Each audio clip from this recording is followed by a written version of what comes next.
Bonjour, bonjour, j'espère que les choses vont bien. Oh, on est presque rendu à la fin de l'année, il nous reste quelques autres leçons, puis après ça, ça sera la fin de l'année. Mais j'espère que vous êtes en train de bien vous amuser à la maison et j'espère que vous êtes en train de travailler un petit peu, au moins en mathématiques. On va commencer aujourd'hui, on va commencer avec la révision de la semaine dernière. Comme on avait vu, on avait fini la semaine dernière nos fractions, nos nombres décimaux. On avait vu que pour additionner et soustraire des nombres décimaux, il faut aligner la virgule. On avait vu que c'était important aussi d'estimer avant de commencer pour qu'on puisse avoir une idée à peu près. Puis on avait vu aussi dans les devoirs que l'opposé d'une addition, c'est une soustraction et l'opposé d'une soustraction, c'est une addition. Alors on peut vérifier une addition en faisant une soustraction de la réponse moins un des numéros qui était dans l'addition et on devrait avoir la réponse de l'autre numéro qui était dans l'addition. Alors, j'espère que tout cela fait du sens. La semaine dernière, sur CISA, je vous ai mis un jeu à jouer qui s'appelait Fraction Golf. J'espère que vous avez eu la chance de le faire. Si pas, prenez le temps de le faire. C'est beaucoup le fun. Vous avez besoin de 2 dés et vous utilisez les dés pour créer des fractions. Alors, si vous roulez un 1 et un 2, bien, ça fait une demi, 1 sur 2. Alors là, après ça, il faut suivre les différents trous. Il y a 9 trous en tout, comme toujours. Et puis, le premier trou, c'est plus grand qu'une demi. Alors, si vous roulez un 1 et un 2, il faut que vous roulez encore une autre fois. Alors, c'est comme votre deuxième coup en golf. Et vous continuez jusqu'à ce que vous avez ce qu'ils ont dit. Et vous continuez comme cela jusqu'au 9e trou. Vous jouez contre quelqu'un. Alors, jouez contre un frère, une sœur, contre un parent, un grand-parent. Et puis, vérifiez si vous êtes capable d'avoir le pointage le plus bas, parce qu'au golf, c'est ça ce qu'on veut. Alors, j'espère que ça va pour cela. Cette semaine, nous allons commencer la géométrie. Alors, cette semaine, nous allons parler des propriétés des figures à 2 dimensions. Et nous allons aussi être en train de... je vais vous revoir avec vous autres les devoirs que vous allez avoir à faire. Le problème de la semaine, qui est le problème de la semaine 7, arc 7. Et on va aussi voir la question vraie vie. Alors, j'espère que vous êtes prêts à commencer. Encore une autre fois, cette semaine, pas de calcul en tête. Alors, inquiétez-vous pas de ce 3e devoir. Concentrez-vous sur les 2 devoirs. Alors, si vous regardez au tableau, je vais vous montrer des figures à 2 dimensions. Alors, regardons ceci. Alors, vous voyez plusieurs exemples ici de figures à 2 dimensions. Alors, ici, on dirait que c'est un triangle. Vous savez que c'est un triangle parce qu'il y a 3 côtés. Et celui-là, on l'appellerait le triangle ABC. Comme vous autres, vous avez un nom, que vous vous appelez Arthur, que vous vous appelez Maïva, que vous vous appelez Nicolas, les différentes figures à 3 dimensions ont aussi un nom. Alors là, on l'appellerait triangle ABC parce qu'on voit qu'il y a les lettres. Ici, ça serait le rectangle ABCD. Ici, ça serait le carré ABCD. Même nom, mais différentes formes. Ici, ça serait le pentagone. Puis on l'appellerait ABCDE. Ici, ça serait le cercle. Il n'y aura pas vraiment de nom parce qu'on ne peut pas vraiment mettre des points. Vous voyez que les points avec les lettres se trouvent toujours au sommet. Alors, on va beaucoup parler de terminologie dans cette unité. Alors, on va parler de sommet, on va parler de droite, on va parler de parallèle, on va parler de perpendiculaire. Alors, c'est tous des noms, des mots que vous allez apprendre. Et finalement, l'hexagone. Puis, il y a plus de formes que ceux-là, mais ça, c'est ceux-là qu'on s'inquiète en 5e année. Et l'hexagone A, B, C, D, E, F. Alors, ça, c'est les différents noms des différentes formes. Aujourd'hui, comme j'ai dit, on va parler de différentes terminologies, des mots qui sont importants. Alors, on va commencer avec côtés égaux. Alors, lorsqu'on parle de formes qui ont des côtés égaux, je vais écrire ici les propriétés, parce que propriété, ça veut dire les choses qu'il faut nommer.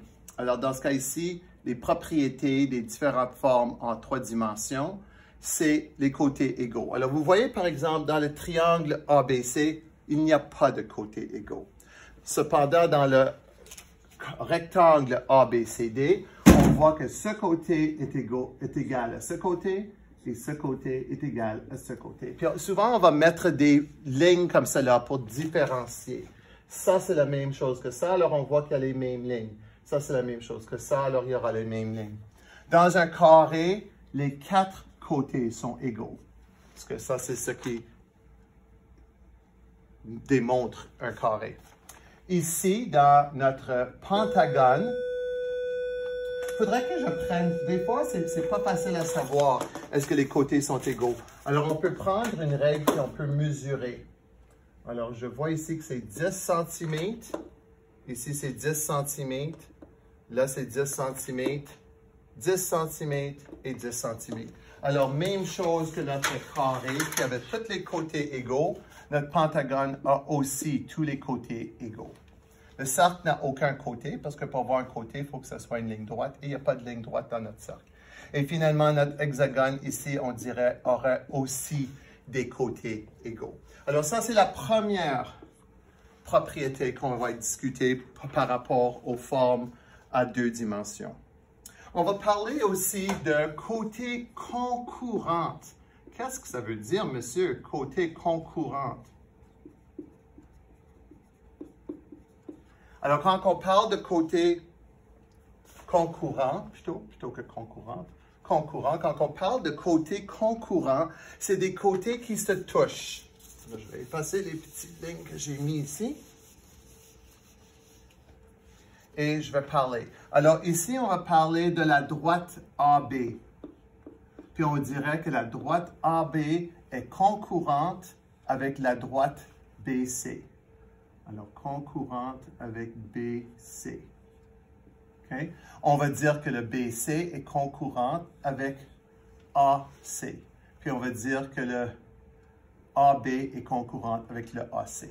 Alors, c'est toutes des choses qu'on peut dire parce que concurrente, ça veut dire qu'ils se rencontrent à un point qui s'appelle un sommet. Alors, BC est concurrent avec CA et on dirait que AB est concurrent avec AC. Alors, on parle de concurrente parce qu'ils se touchent. Si on regarde les autres formes, je vais effacer ce que j'ai écrit ici. Si on regarde les autres formes, on pourrait dire que AB est concurrente avec BC. BC est concurrente avec CD. CD est concurrente avec DA. DA est concurrente avec AB. Et on peut continuer comme cela pour toutes les formes. Concurrente, souvenez-vous, ça veut dire qui se touche à un sommet.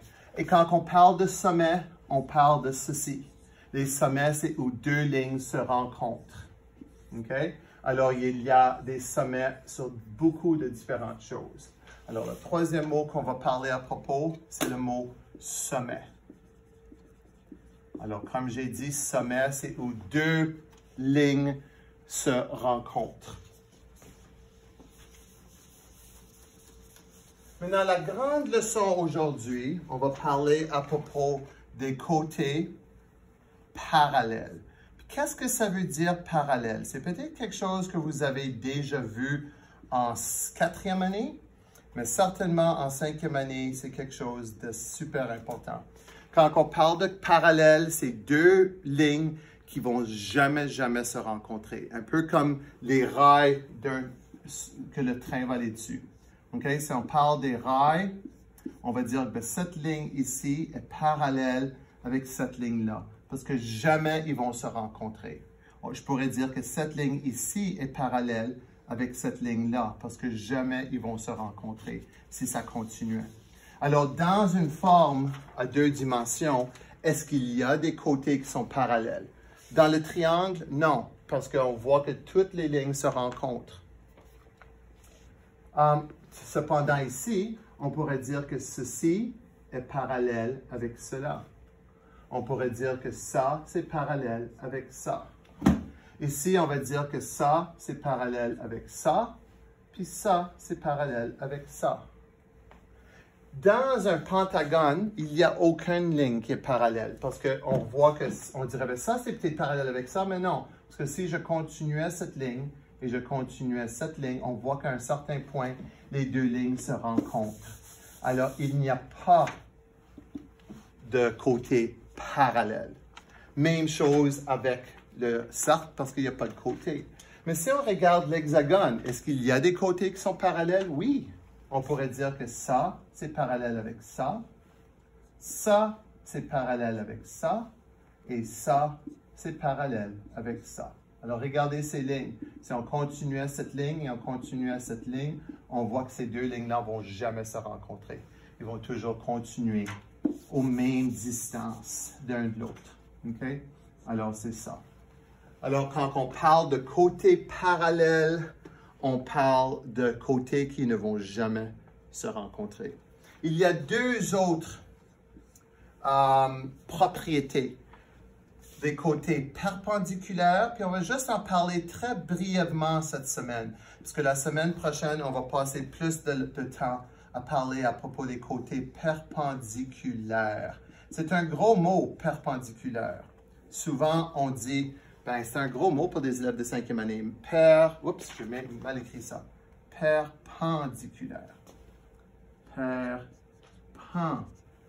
Perpendiculaire. Alors, il y a plusieurs syllabes. Mais qu'est-ce que ça veut dire? Perpendiculaire, c'est deux lignes qui se rencontrent à un angle de 90 degrés, qui est un angle droit. Ça, c'est le 6e angle droit. Alors, les angles droits, ce que c'est les angles qui se rencontrent à 90 degrés. Si j'étais pour prendre, je ne l'ai pas ici, mais si j'étais pour prendre, je ne peux pas le voir nulle part. Si j'étais pour prendre un rapporteur, les rapporteurs, c'est les demi-cercles qu'on voit des fois, comme ceci. Alors, 90 degrés, c'est toujours ici, parce qu'on voit que ça et ça, c'est des lignes à 90 degrés. Quand on parle des lignes de 90 degrés, on parle des points de classe. Ça va être une ligne. Ça, c'est une autre ligne qui se rencontre à 90 degrés. Le côté du tableau, cette ligne ici, cette ligne-là, ça, c'est ligne à 90 degrés. Alors ça, on parle de côté perpendiculaire. On ne va pas parler trop cette semaine de côté perpendiculaire parce que dans les devoirs, vous allez voir qu'on parle surtout de ceci, on parle surtout de ceci, on parle surtout de ceci, on parle surtout de ceci. Ça, on va concentrer sur ça la semaine prochaine. OK? Alors, les choses qu'il faut revoir, qu'on a vues cette semaine, c'est que chaque forme à deux dimensions a un nom. On peut leur assigner une lettre pour chaque sommet et que les lettres finissent par créer un nom. On peut parler de côtés égaux, des côtés qui ont la même longueur. On parle de côtés concurrents, des côtés qui se rencontrent à un point qui s'appelle le sommet de cette forme. Alors, dans le cas d'un triangle, il y a 3 sommets. Le sommet A, le sommet B, le sommet C. Dans le cas d'un rectangle et d'un carré, il y a 4 sommets. Sommet A, sommet B, sommet C, sommet D, etc. On parle de côtés parallèles. Et la façon que je vais montrer cela une dernière fois, c'est qu'on va dire que ce côté est parallèle à ce côté. Alors, si on regarde l'exemple ici, je vais dire la droite AF, qui est là, est parallèle, et c'est comme ça que je fais ceci, est parallèle à C, la droite CD. Ça veut dire que ça, c'est parallèle à ça. Puis je pourrais continuer, je pourrais dire la droite AB est parallèle à la droite ED. Puis je pourrais dire que la droite FE est parallèle à la droite BC. Alors regardez, FE, BC, AB, DE ou ED. Alors vous voyez. Alors c'est comme ça qu'on écrit F parallèle. Je vais vous montrer les devoirs que vous allez avoir à faire cette semaine. Ça ne devrait pas prendre trop longtemps. N'oubliez pas NetMath, comme toujours, les amis. Parce que ça, c'est quelque chose que nous allons, que je vous encourage de continuer à travailler lorsque vous avez un peu de temps. Alors, laissons voir les devoirs. Alors, voici ce que ça donne les devoirs. Décrire les figures. Alors, on parle de propriété. Souvent, c'est très important, une fois que vous commencez vos devoirs, c'est de lire la révision éclair, parce que la révision éclair va nous faire une révision de ce qu'on vient d'apprendre. Alors, voici certaines propriétés des figures. La longueur des côtés. Certains côtés de cette figure ont la même longueur.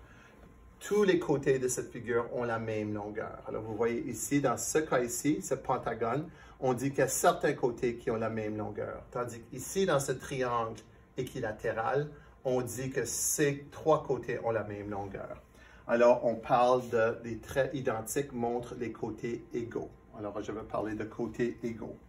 Finalement, la direction des côtés. Cette figure a deux paires de côtés parallèles. Une paire et une autre paire de côtés parallèles. Cette figure n'a pas de côtés parallèles, comme le triangle que je vous ai montré tantôt. Les flèches indiquent, alors souvent, moi j'avais mis des lignes, mais on peut mettre des flèches aussi. Puis les flèches identiques montrent les lignes parallèles. Alors, je vous montre ça encore. Vous voyez ici, il y a une flèche et là, il y a une flèche. Alors ça veut dire que ces deux côtés-là sont parallèles. Ici, il y a deux flèches et deux flèches. Ça montre que ces deux lignes-là sont des côtés parallèles. Quand c'est la longueur, on va juste mettre un trait. Quand c'est des parallèles, on va mettre des flèches. Et finalement, tu peux dessiner chaque sommet par une lettre majuscule, puis nommer les figures par ces sommets. Alors, figure, ça c'est la droite JK, ça c'est la droite JL, et ça c'est la droite KL. Alors, vous voyez, on voit le mot sommet qu'on a vu, on voit le mot parallèle qu'on avait vu, puis on voit le mot égaux qu'on avait vu. Alors, ça c'est ça. Et ça c'est les gros termes qu'on a à voir. Je vais continuer. On va voir les devoirs que vous allez avoir à faire. Alors, vous voyez ici différentes figures. Et on dit nomme les figures.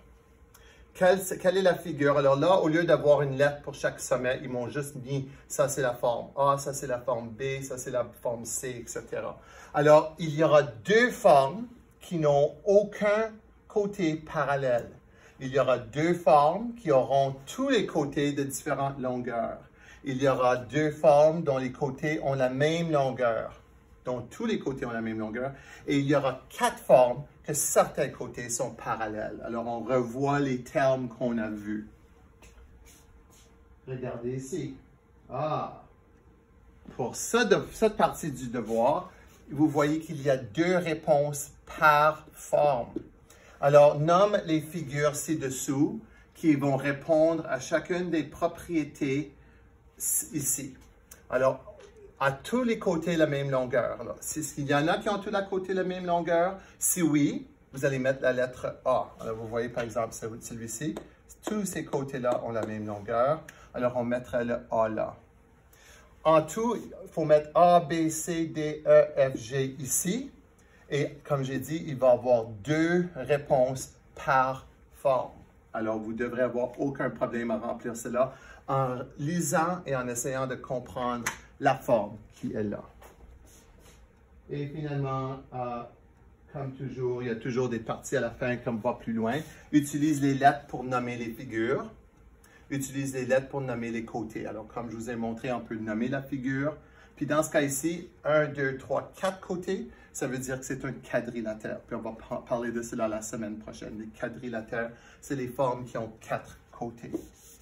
Alors, on va parler du quadrilatère, dans ce cas ici, D, E, F, G. Alors, quadrilatère D, E, F, G. Puis, utilise les lettres pour nommer les côtés. Alors, ça c'est un côté, ça c'est un côté, ça c'est un côté, ça c'est un côté. Et vous allez utiliser les lettres pour les nommer. Finalement, ici, dessine le plus de figures possibles qui ont deux paires de côtés parallèles. Deux paires veut dire 4 côtés, ben, ce côté parallèle avec ce côté et ce côté parallèle avec ce côté. Alors, une paire, c'est deux. Alors, ça, c'est les devoirs sommatifs que vous allez avoir à faire. Le problème de la semaine, regardez, je vais vous le montrer. Alors, comme toujours, il y a le problème. Comme toujours, il faut faire la partie analyser, donner, résoudre Pour communiquer, inquiétez-vous pas, parce que communiquer, je crois, cette fois-ci, ça va être dedans. Parce que les questions sont, trouver quelle des figures ci-dessous a au moins une paire de côtés parallèles. Trouver quelle des figures ci-dessous a au moins deux côtés de la même longueur. Alors, on parle de côtés égaux et on parle de côtés parallèles. Alors, s'ils ont au moins une paire, ils peuvent avoir deux paires, vous devez mettre la lettre. S'ils ont au moins deux côtés de la même longueur, peut-être qu'ils en ont trois, peut-être qu'ils en ont quatre, vous devez mettre la lettre pour la lettre B. Alors, vous allez avoir des réponses. Alors, qu'est-ce qu'on cherche? Vous allez dire. Les données, c'est tout simplement les différentes formes dans le problème. Et puis, pour le résultat, vous allez mettre pour A, trouver quels sont tous ceux, pour B, tous ceux. Puis après ça, dans communiquer, vous pouvez juste écrire voir résultat pour la réponse. Quelque chose du genre. OK? Alors, ça, c'est le problème de la semaine. Finalement, les amis, la question vraie vie. La voilà. Trouvez dans votre maison des figures à deux dimensions. Alors, ça peut être des carrés, ça peut être des triangles, qui ont des côtés parallèles et des côtés égaux. OK? Alors, dis-moi qu'est-ce que c'est. Exemple, ta télévision. Ta télévision va avoir deux paires de côtés parallèles et deux paires de côtés égaux. OK? Peut-être que vous avez d'autres choses. Est-ce qu'il y a dans votre maison des triangles? Est-ce qu'il y a dans votre maison des pentagones? Est-ce qu'il y a dans votre maison des hexagones, etc.? Puis on peut même parler d'octagones et autres. Mais est-ce qu'il y a des figures à deux dimensions qui ont des côtés parallèles et des côtés égaux? Alors avec cela, je vais mettre fin à notre leçon. J'espère que ça va bien et on va se parler dans une semaine. Salut!